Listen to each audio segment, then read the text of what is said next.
प्रणाम गुरुदेव। प्रणाम। गुरुदेव, भगवान शिव को जल कैसे अर्पित करें और किस विधि विधान के साथ अर्पित करें कि हमें पूर्ण फल मिले? आपने बहुत अच्छा प्रश्न किया है। श्रावण के महीने में भगवान शिव की आराधना करना श्रेयस्कर है। भगवान भोलेनाथ बहुत जल्दी मान जाते हैं, भोले भाले हैं। यह जो श्रावण का महीना है, इसमें कहते हैं कि सभी देवता शयन में चले जाते हैं। केवल और केवल भगवान भोलेनाथ जागृत अवस्था में रहते हैं। सावन का जो महीना है, इसमें भगवान भोलेनाथ इस पृथ्वी के कण कण में, इस पूरे ब्रह्मांड के कण कण में अपने त्रिनेत्र खोल के सजग रहते हैं बिल्कुल।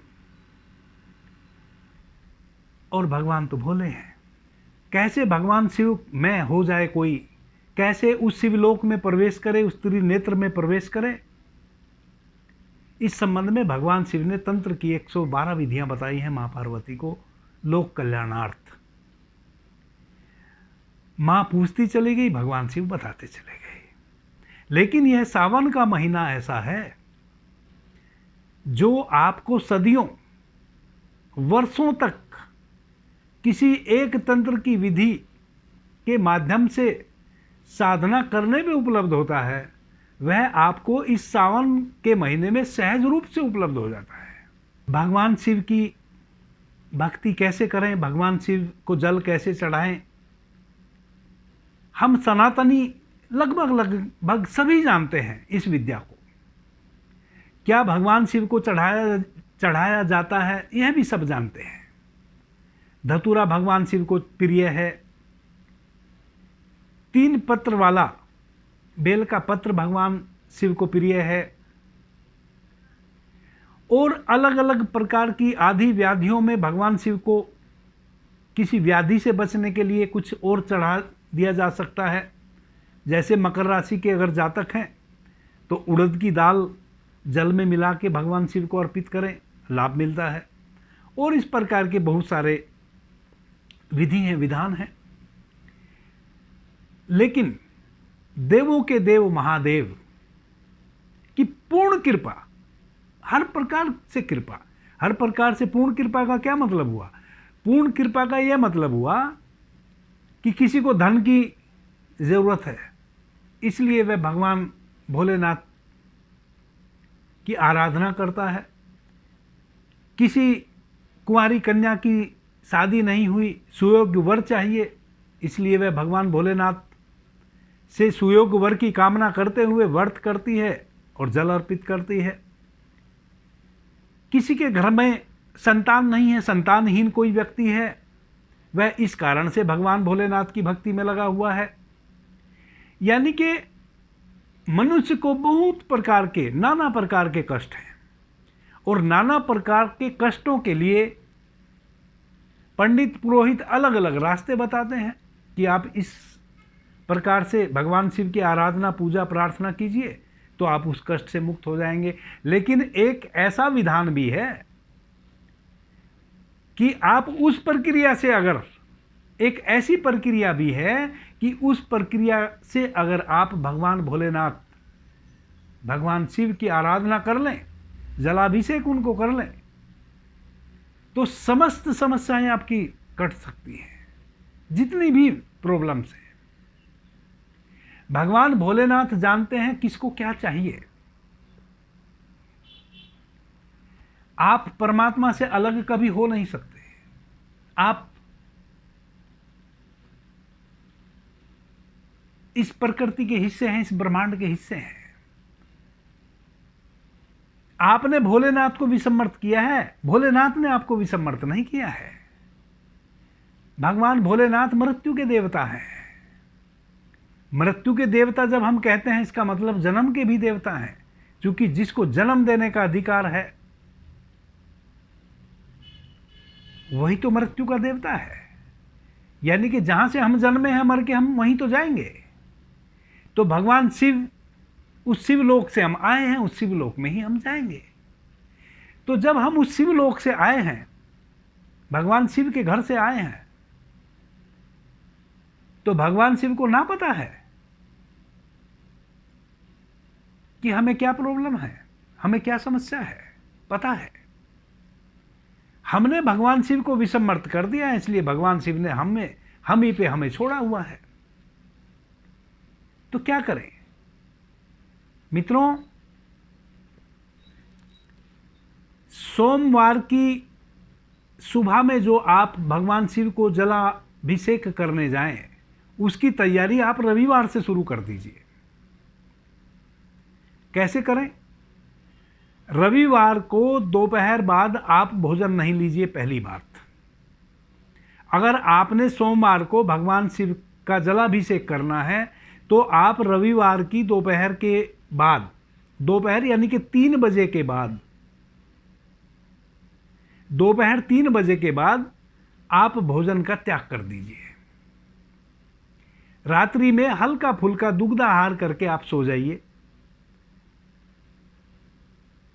3 बजे के पश्चात आप ऐसा आहार ग्रहण मत कीजिए जिस आहार को डाइजेस्ट करने में आपके शरीर को शक्ति लगे। पहली बात, यह तैयारी आप शुरू कीजिए। 3 बजे के पश्चात आप भोजन मत लीजिए रविवार को। रविवार की संध्या को आप लोटे में जल ले लीजिए। आपका जो अपना पूजा स्थल है, उस पूजा स्थल में बैठ जाइए। पूर्व दिशा की तरफ मुंह कर लीजिए। अगर आपका घर में जो पूजा प्रार्थना करने का मंदिर है, जो भी आपने व्यवस्था बना रखी है, उसकी दिशा अगर विपरीत है तो कोई बात नहीं। रविवार की संध्या को लोटे में जल ले ले। उस जल को अपने बाएं हाथ पे रख ले और दाहिने हाथ से उस लोटे के जल को ढाप लें। उस जल को इस भावना के साथ कि भगवान भोलेनाथ की कृपा मुझ पे बरसे। मांगना नहीं है कुछ भी कि मुझे धन दे दो, कुछ भी नहीं मांगना है। जो कल आप जल भगवान शिव के शिवलिंग में अर्पित करने जा रहे हैं, उस जल को आज शाम को अभिमंत्रित कर लें। अपने बाएं हाथ में जल से भरा हुआ लोटा रख लें, दाहिने हाथ से उसको ऊपर से ढाप लें। भगवान शिव से स्तुति करें, प्रार्थना करें कि हे भगवान, हे शिव, हे भोलेनाथ, मैं आपके पंचाक्षर मंत्र का 108 बार या 1008 बार उच्चारण करके इस जल को भावित कर रहा हूँ। मेरी इस भावना को आप स्वीकार करें और मुझ पे अपनी कृपा दृष्टि बनाएं। इस प्रकार से उस जल को आप भावित कर लें और सुबह फिर एक बार एक छोटा सा दीपक जला के फिर एक बार सुबह 108 टाइम उस जल को फिर भावित कीजिए और जाके किसी भी शिवालय में, अगर आपके घर के निकट शिवालय है तो भगवान शिव के शिवालय में शिवलिंग पे उस जल में हरी दूभी, घास नहीं होती है, दूब घास होती है, थोड़ा सा वह ले आए, उसको उस जल में डालें और धतूरा, बेल के पत्ते अगर मिल जाए तो अच्छी बात है, नहीं मिले तो कोई बात नहीं। बस आपने वह दूभी उसमें डाल ली, उतना ही काफ़ी है। और आप भगवान शिव के शिवलिंग पे उसको जलाभिषेक कर दीजिए। ओम नमः शिवाय मंत्र का उच्चारण करते हुए उस जल का जलाभिषेक कर दीजिए। वह जो आपका भावित किया हुआ जल है ओम नमः शिवाय पंचाक्षर मंत्र से, वह पूरा आपकी भावना वह जल पी गया है।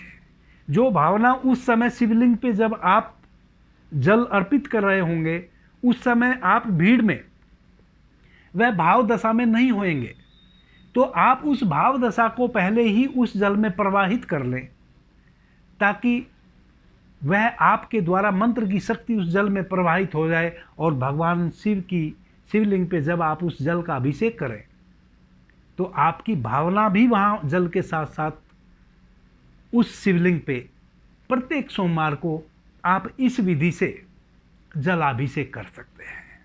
आपको भगवान भोलेनाथ की पूर्ण कृपा प्राप्त होगी।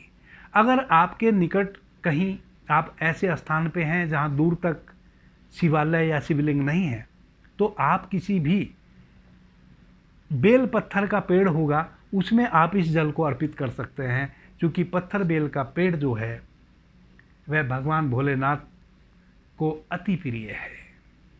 जब जो चीज़ हमें अति प्रिय होती है, जब आप उसकी भी स्तुति करते हैं तब भी हम खुश होते हैं। यानी कि मेरे से जुड़ी हुई कोई भी वस्तु है, जब आप उसको पोषित करते हैं तो मुझे भी आनंद होता है। तो भगवान शंकर से जुड़ी हुई जितनी भी चीज़ें हैं, आप उनको जब आप अर्पित करते हैं जल को, तो भगवान भोलेनाथ खुश होते हैं। इस विधि से आप जलाभिषेक कर सकते हैं। आप पे भोलेनाथ की कृपा दृष्टि जरूर पड़ेगी, भगवान शंकर की कृपा आप पे ज़रूर बरसेगी, आपकी सभी मनोकामनाएं ज़रूर पूर्ण होंगी। ऐसे ही मैं आशा करता हूँ।